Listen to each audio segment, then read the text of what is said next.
Sawadee-ka, welcome to Window on Thailand, the Andaman series. I'm Sandar Hanuthsa. Health and wellness continues to increase in popularity as people around the world become more and more aware of the dangers of unhealthy lifestyles and eating habits. The health and wellness business has expanded and has even extended its reach to other trades such as the hotel and tourism industry. Today we're at Atmanjaitv Wellness Center to speak to the Managing Director, Mr. Michael Massey, for more insight on this interesting industry.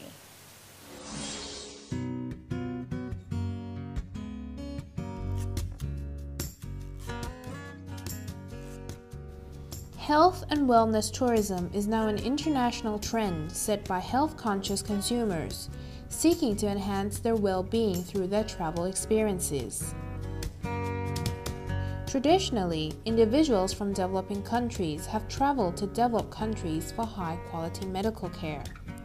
However, the reverse is true now, given a growing number of people from those countries have begun to travel to the regions once considered as Third World, seeking high-quality health and wellness products and services at affordable prices.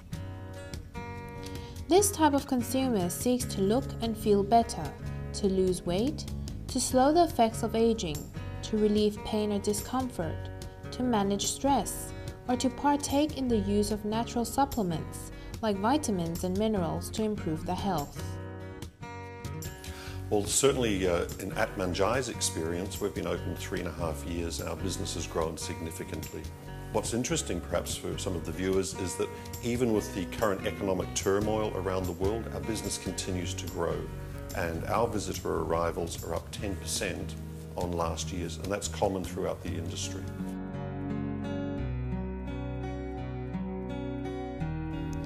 In response to this growing trend, the Thai government is currently promoting and encouraging its health and wellness tourism in many provinces, including those in the Andaman provinces. The Thai government has continued to focus on developing spas and medical services in order for them to meet international standards, with the ultimate aim of making Thailand a major medical tourism hub in Asia, a campaign which has been successful since it began in 2004. In the meantime, resorts and hotels are jumping on the health spa development bandwagon, even though few of them are moving into the scope of services currently offered by destination spas. Likewise, a growing number of day spas are adding health and wellness programs to their options.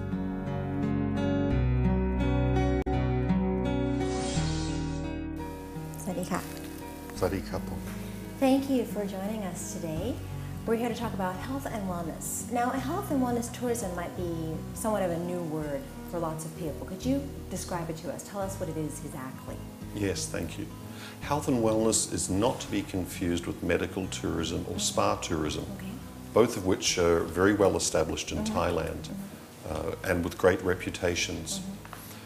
Wellness tourism is directed primarily for people who are attending cleansing and body detox programs. Okay, so it's very different then. If you hadn't told me, I would have thought it was similar to medical or spa tourism.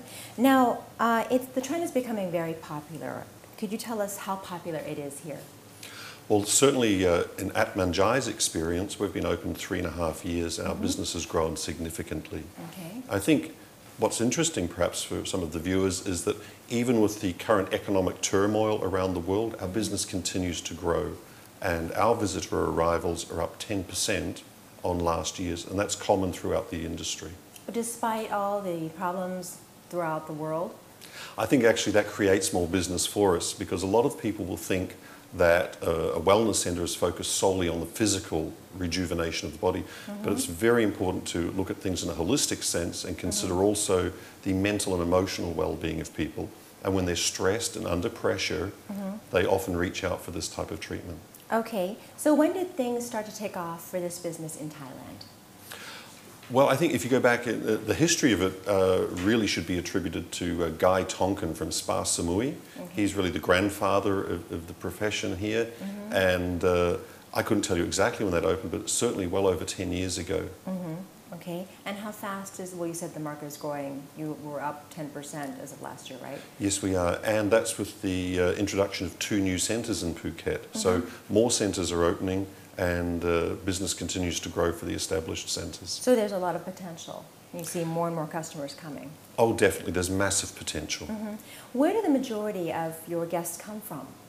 Yeah, it's a good question. I wish I knew, but although we keep records, it seems to be more Occidental than Oriental clients, but a lot of them are based around Asia and the Middle East. So we get a lot of expatriates, European expatriates, but we've had clients from over 45 countries, including Tanzania, Kazakhstan, and so it's difficult to say. Yeah.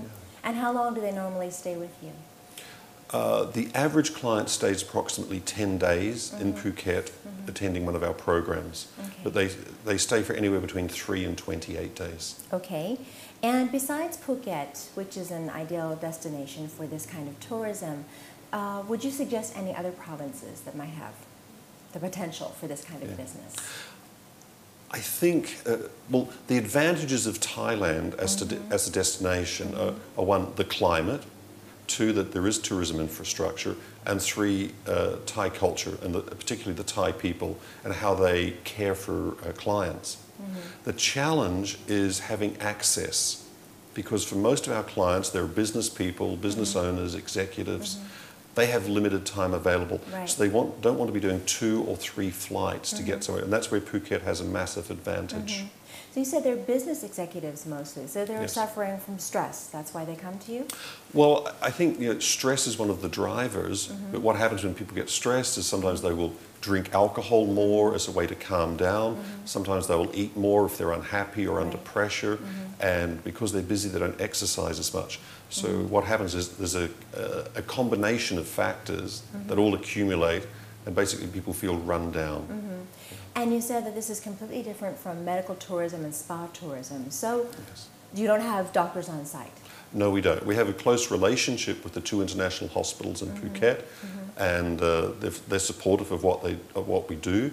They understand what we do, and but it's very different. I'm not anti-doctor.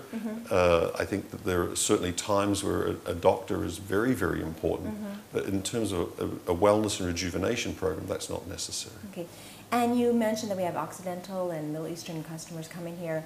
Why do they choose Thailand over these other Asian countries? I think 1 is that Thailand has a fantastic reputation. Okay? There is great tourism infrastructure. Here in Phuket, we're fortunate to have an excellent airport service with frequent flights. And for those people who can't fly directly to Phuket, there's multiple daily connections from Singapore, Kuala Lumpur and Bangkok. Okay, and is this kind of tourism an all-year-round thing, or is it seasonal?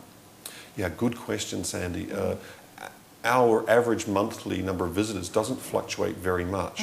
So it indicates that when people are feeling run down, tired, or they just feel in need of rejuvenation, or it's time to make a difference in their lives, they pick up the phone and they come. The lead time from when someone makes a first inquiry until they arrive is often less than 4 weeks. Wow. So we don't have a lot of forward bookings, but we do have a very consistent level of business. Okay. Unfortunately, we've run out of time for the first segment, but not to worry. We have 2 more segments coming up. So just after the break, we'll continue with our discussion on health and wellness right here on Window on Thailand, the Andaman series.